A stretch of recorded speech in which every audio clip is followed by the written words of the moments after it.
Hey everyone, how's it going? Elliot here. I've got a new lens, so I thought I'd just try out a little video on the second channel just to see how it looks. I'm going to be doing something that has been requested for quite some time, but doesn't really justify a main channel video, and that is showing what is inside my toolkit. So yeah, let's just get straight into it. As you can see, it's in a very small little Festool kit box, which I just thought was like a really nice sort of minimalistic looking box. It was relatively cheap. I will try and link everything in the description below, but if I can't find the exact thing, I'll link something fairly similar. So I've just put some little sticker on the front here with my name. It doesn't really ever stick down properly, but it's held up for now. I've also got one of my little stickers just cut out and put there, so yeah, pretty random stuff.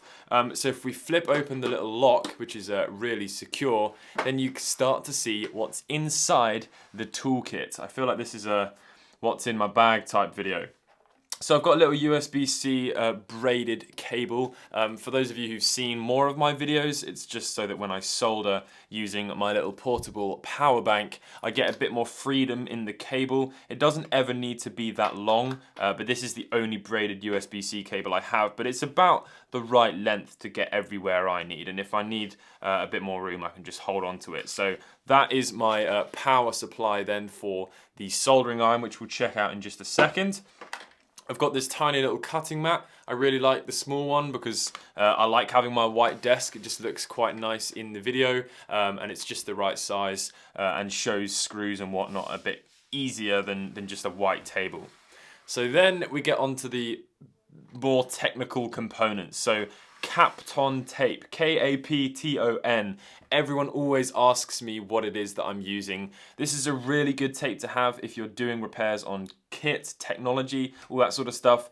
It's got a really high heat resistance, so if you hold your soldering iron onto it for a few seconds, it will not burn or melt. Also, the adhesive that's used in this is far better. It's got a much more of a longevity than something like sellotape or even electrical tape, so it's a really great tape to use.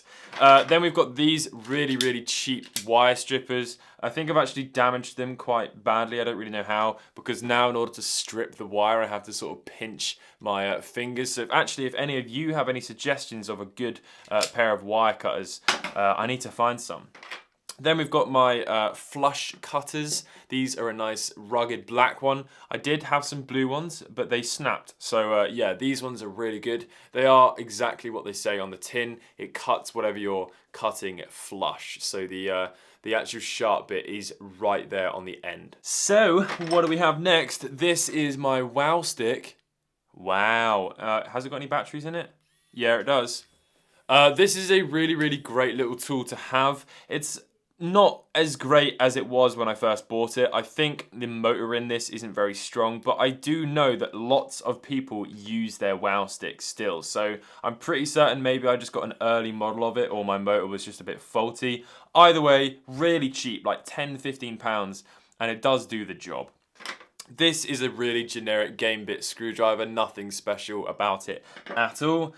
This is a tiny little soldering iron holder with a sponge in there. This was the more expensive one that I had to actually buy separately. It's really nice. It's got like a cork on the back, and it's made out of a really solid metal, so it ain't moving around on your table, but it did cost extra for me to buy. The soldering iron did come with one, but just not a nice one like that. Also, it didn't come with this little leather pouch, which is a bit disappointing because you're spending like £80 on this soldering iron, but it was only another 10 quid or something for the pouch. So here is the soldering iron. This is a TS80 and it's powered by USB-C, although I did see a comment yesterday of someone saying that it's not getting enough power from their USB power bank. This power bank supports Qualcomm Quick Charge 3.0. So you do need, I think, 12 volts of power or 9 volts, one of the two, but it needs to be a really high voltage of power in order for it to get enough power, understandably, because it's got a heating element on the end. If your heating element runs out or dies or just isn't as good anymore or gets really destroyed, you can buy replacements of these for £20, which is really nice because that sort of means that this is going to last quite a long time, and I like that because this is obviously a very expensive soldering iron. Soldering irons usually are like sort of in the £30 range, and that will get you something quite high end. So yeah, a really nice little piece of kit. It makes soldering quite enjoyable. I've had a lot of fun with that. Okay, this is just a knife, very standard, don't need to talk about that much. Now these are something that I picked up recently. This is ceramic nosed tweezers, or needle nosed ceramic tweezers. They're really, really good for lifting up ribbon cables and stuff. That was actually recommended by you guys, because previously I just used these metal ones. Now obviously I'm very, very careful when I remove the ribbon cables and where I'm prodding this around inside. So I have never actually had an issue where I've damaged something with tweezers, but I'll take your advice, and also I don't want to influence an impressionable person and then they go and damage something and then I've screwed it up for them. So ceramic nose will just prevent you from puncturing ribbon cables, and it's also got a much nicer grip on ribbon cables than metal ones do. Obviously I've also got some metal ones as well. A couple of little pry tools. I've got a guitar pick and a little blue pry tool, always handy to have. This is my ultrasonic toothbrush.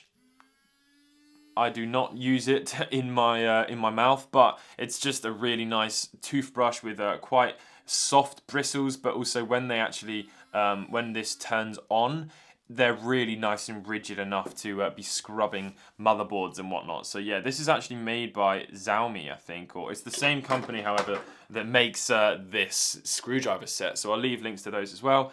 Now, this screwdriver set happens to be the most controversial screwdriver set I've ever had in my life. I've always linked this screwdriver set in the description, but in the first video when I ever got this, I did say explicitly that I replaced the screwdriver bit because the tri-wing bit was too big or too small. I can't remember which one it was. Either way, if you want to find another tri-wing bit, they are available on eBay. The one I use the most is a Y2.5, a tri-wing Y2.5. So yeah, Y2.5 is the one you want to look for. I'll try and find one and link it below. And that is going to conclude, there's loads of bits of solder in there. That is going to conclude what's in my toolbox. Hopefully you've enjoyed this video and you like the new lens. Let me know what you think of the lens down below. It's got like a much shallower depth of field, so hopefully it's not going to make all of the background really disgusting to look at. But yeah, let me know. You guys will obviously speak up your voice if you don't like something.